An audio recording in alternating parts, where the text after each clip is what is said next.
Halo teman-teman, jadi di video ini saya dan teman saya Nesti berkesempatan untuk menjelaskan tentang apa itu fisiologi manusia dan apa itu bagian-bagian dari sistem tubuh manusia. Jadi untuk mengetahui lebih lengkapnya, tonton video ini sampai akhir ya.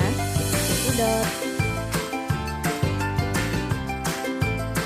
Dalam Al-Quran Surah Al-Hajj ayat 5 disebutkan bahwa manusia diciptakan dari tanah, kemudian setetes mani, kemudian dari segumpal darah, kemudian segumpal daging yang sempurna kejadiannya dan yang tidak sempurna, serta ditetapkannya di dalam lahir menurut kehendaknya. Seperti yang dijelaskan dalam ilmu-ilmu pengetahuan bahwa awal penciptaan manusia berasal dari sperma. Namun tentu saja Al-Quran sudah menjelaskannya terlebih dahulu.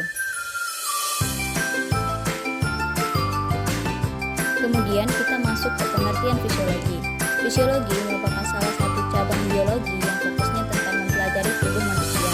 Istilah fisiologi sendiri diambil dari bahasa Yunani, yaitu dari kata fisis yang berarti fungsi atau kerja, serta kata logia yang berarti ilmu. Menurut pengertian di atas, dapat dipahami bahwa fisiologi adalah ilmu yang mempelajari bagaimana suatu organisme melakukan fungsi utamanya.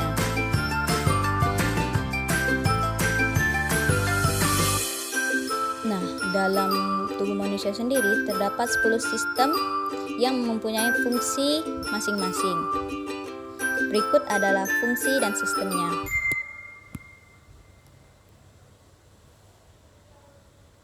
Yang pertama ada sistem saraf. Sistem saraf adalah jaringan yang memiliki bentuk seperti tabung, terdiri dari miliaran sel yang terhubung satu sama lain.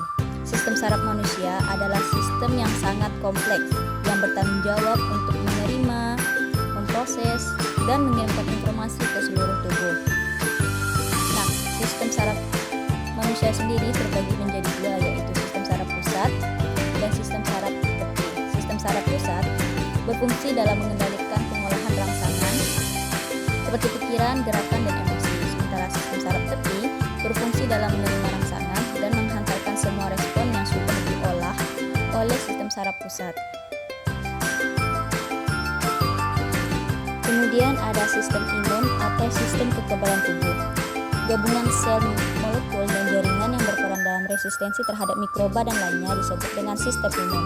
Sistem imun diperlukan untuk melindungi tubuh dari mikroba yang dapat hidup secara ekstraseluler maupun intraseluler. Serangkaian mekanisme pertahanan yang bekerja sama untuk mengidentifikasi, menyerang, menghancurkan agen penyebab infeksi seperti bakteri, virus, jamur, dan sel-sel kanker. Kemudian sistem yang berikutnya adalah sistem peredaran darah. Sistem peredaran darah adalah salah satu sistem terpenting dalam tubuh manusia yang memastikan seluruh tubuh mendapatkan pasokan darah yang cukup untuk berfungsi dengan baik. Sistem peredaran darah manusia merupakan sistem vital yang terdiri dari jantung, pembuluh darah, dan darah itu sendiri. Nah, berikut fungsi dari sistem peredaran darah, yaitu jantung berkontraksi dan membawa darah dari seluruh tubuh melalui pembuluh darah arteri. Sedangkan darah sendiri mengandung oksigen dan nutrisi yang diperlukan oleh sel-sel tubuh serta pengangkut produk-produk limbah yang harus dibuang. Berikutnya adalah sistem otot. Otot terbentuk dari sel-sel khusus yang disebut serabut otot. Sel-sel ini ada yang menempel pada tulang dan ada juga yang membentuk organ dalam atau pembuluh darah. Kontraksi otot adalah proses fisik dan biologis yang memungkinkan gerakan tubuh dan berperan dalam mobilitas serta aktivitas fisik.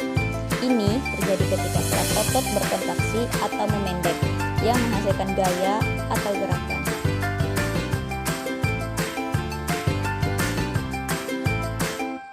Sistem otot memiliki fungsi yaitu 1. Melakukan gerak tubuh, 2. Menjaga postur tubuh, 3. Pengaturan suhu tubuh, 4. Membantu dalam proses melahirkan, dan yang terakhir adalah menggerakkan sistem pencernaan dan pembuangan. Kemudian kita masuk ke sistem rangka. Sistem rangka pada manusia adalah serangkaian tulang yang memberikan manusia bentuk, struktur, gerak, dan pelindungan. Rangkaian tulang ini sebagai tempat melekatnya otot sehingga dapat mempertahankan rangka manusia dan bersama dengan sendi, rangka tulang membantu mendukung dan menggerakkan tubuh. Rangka juga berfungsi untuk menghasilkan sel darah merah dan mineral, serta mampu melepaskan hormon yang diperlukan agar tubuh berfungsi dengan baik. Bukan cuma itu saja, sistem rangka juga berfungsi untuk melindungi organ-organ yang penting bagi tubuh. Sekarang kita masuk ke sistem pencernaan. Sistem pencernaan manusia adalah sistem yang penting dalam mengolah makanan yang kita konsumsi menjadi zat-zat yang dapat diserap oleh tubuh untuk memenuhi kebutuhan gizi dan sisanya akan dikeluarkan dari tubuh. Masuknya zat makanan ke dalam tubuh manusia ini berfungsi sebagai sumber energi dan bahan bakar untuk dapat melakukan aktivitas dan menambah jaringan dalam tubuh. Proses pencernaan melibatkan mekanisme fisik, kimia, dan biologis. Sistem pencernaan adalah kunci untuk mendapatkan nutrisi yang diperlukan oleh tubuh. Sistem endokrin. Sistem endokrin adalah salah satu sistem penting dalam tubuh manusia yang dalam mengatur produksi hormon dan berkontribusi terhadap keseimbangan dalam tubuh. Hormon dan molekul pengatur yang diproduksi oleh kelenjar endokrin dan diangkut oleh darah ke berbagai organ dan jaringan dalam tubuh.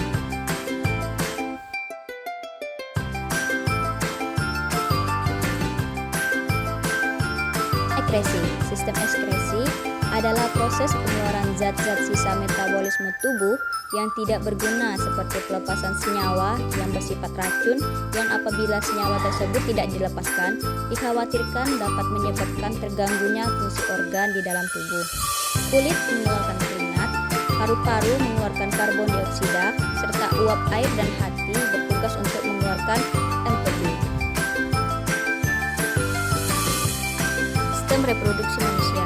Siklus reproduksi manusia adalah proses kompleks yang memengaruhi perkembangan dan reproduksi manusia. Siklus ini melibatkan berbagai perubahan fisiologis dan hormon dalam tubuh yang memungkinkan reproduksi. Berikut siklus reproduksi manusia yang mempengaruhi perkembangan dan reproduksi manusia. Sistem reproduksi perempuan ada menstruasi, kemudian ovulasi, pembuahan, dan kehamilan. Sementara siklus reproduksi laki-laki yaitu produksi sperma dan ejakulasi. Dan yang terakhir adalah sistem pernapasan. Sistem pernapasan bertanggung jawab dalam menyediakan kebutuhan oksigen bagi tubuh dan mengeluarkan karbon dioksida. Ini melibatkan serangkaian proses yang memungkinkan kita untuk menghirup oksigen O2 dan mengeluarkan karbon dioksida CO2 yang merupakan produk sisa metabolisme sel. Nah, tadi itu adalah 10 sistem yang ada di tubuh manusia.